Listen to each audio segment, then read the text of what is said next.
Ladies and gentlemen, welcome to another video. In this video, we're going to talk about how to use the Instagram Reels trial feature in 2026. So let's get straight into the video.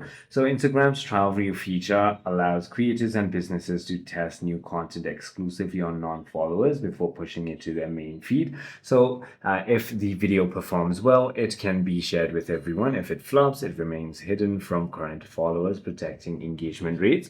So in order to go ahead and do so, simply go ahead and open your Instagram and make sure that your account is a business or creators account. Then you want to simply go ahead and select a video. Let's just say that one that you want to post.